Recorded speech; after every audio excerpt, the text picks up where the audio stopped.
Seriously, this is just incredible. The last few weeks, I can't believe what ChatGPT can do for businesses. So are you ready to be blown away by getting your business optimized using AI? This is going to help to get your business to the next level and to dominate locally in your area if you follow these steps. So you've no doubt heard about this buzzword ChatGPT. It's been around since November.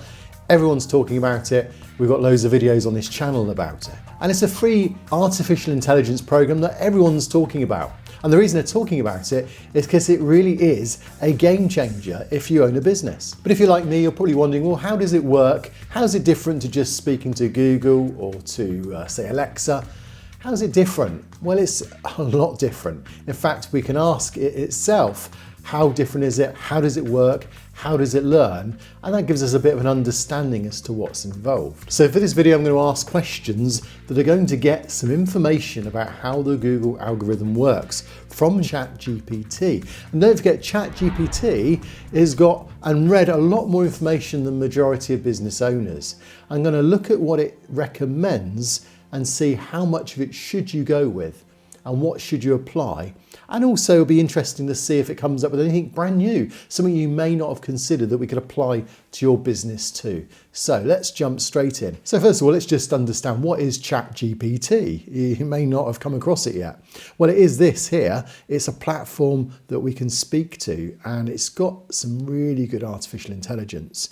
And there it explains that ChatGPT is a computer program that can understand and respond in natural language, and it kind of assists us, but that's quite complex. And often if you ask it things like, well, explain it to a 5-year-old, that'd be more useful. So it says it's like a magic helper who can talk to you and understand what you say. It's like a computer friend that you can ask questions to. It's a special computer program that can understand and talk like a person. So it's our friend in effect to help us to, as it says there, like having a teacher or a librarian. I wonder how it gets this information then. So we just ask it, how do you learn these things? And it says that ChatGPT is a computer program. Basically, it's taken in a large database, it's OpenAI, and it's been done so that it can continue to learn and improve. And basically it says it's exposed to many new examples and content. It's like a child learning.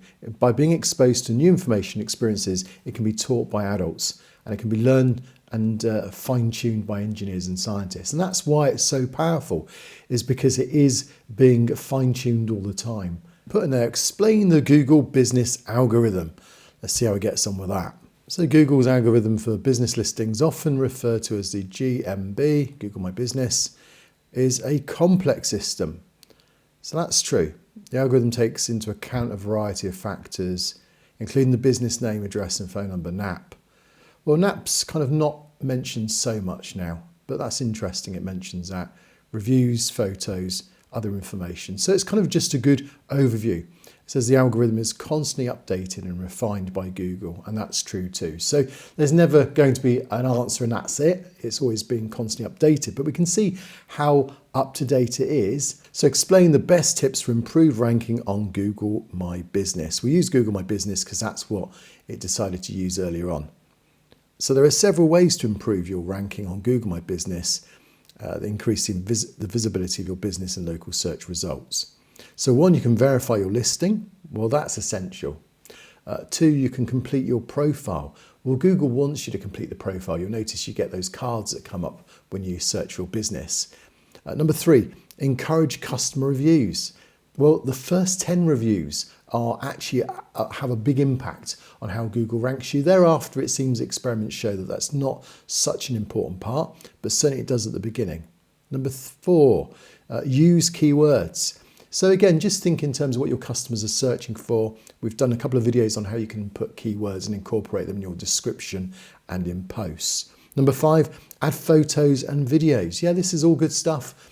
Photos have to be independent of your business. They need to be your own photos as well. Keep your information up to date and regularly update your business information, such as the hours. Yeah, that's because people don't want to be turning up and finding it's closed. and optimize for local SEO. That's a bit more general, isn't it? So we can perhaps implying more about using your website like meta tags and descriptions and H1 tags and so on. Okay, so let's take that one then about updating the post. So we can now delve in deeper. We can say, so on that one, how often should I update my posts on Google My Business? And here it's coming back with it's recommended to update your posts on Google Business regularly as fresh, relevant content. So it's suggested about weekly, I think, is the going suggestion, but it may be different depending on what type of business you've got. You notice it says there, it's important to bear in mind that you should always provide accurate and relevant information. So that's true.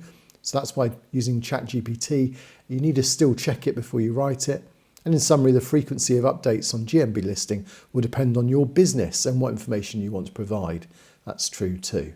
So I've put down, why does Google suspend businesses? Give me 5 reasons why. Now, you know why I'm asking this. 3 or 4 times a day, I get emails from people that had suspended businesses and they want to understand why it is that Google does it. And often it's for no reason at all.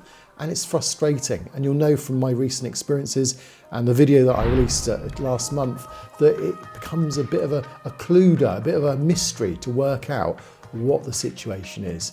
So why does Google suspend businesses? Give me 5 reasons. You'll notice that, bearing in mind we've got artificial intelligence working away here, it's read a lot of information about this, and yet it's struggling to come up with a solution. So, entertain yourselves. An error occurred. If this issue persists, then you need to contact them. Okay, so it kind of broke the system. And no wonder there's frustration. Let me see if I can just try something else. So small businesses, let me just put that in, business profile. So let's bring that in as well, just to help it so that it might just find something on that. Here we go. So it's now tried to put some response to the other one. It's come up with 4, that's probably why it's struggling, it couldn't find 5. So violation of guidelines, multiple listings, inactivity and fraudulent activity. Now I know there's a lot more reasons why, so it seemed to have got itself sorted. Okay, so a similar thing here. So violation of guidelines. So you need to, in effect, as a business owner, know all the guidelines, which is why I cover that particularly on my videos. Multiple listings for the same business. So that's an interesting one. Might come back to that in a moment. Inactivity, if a business listing is not updated. So that's interesting that if you leave it for a few years, maybe there's no engagement, they can remove it. Fraudulent activity, obviously that goes without saying. Spamming and scanning, that goes without saying too. Non-existent business, yeah, so again, it says it's important to keep in mind that Google is constantly updating its guidelines. And I think that's the challenge is that the algorithm never stays the same, the guidelines never stay the same. And that's why I produce this channel really, because I'm having to update mine and I'm just letting you know what I do along the way.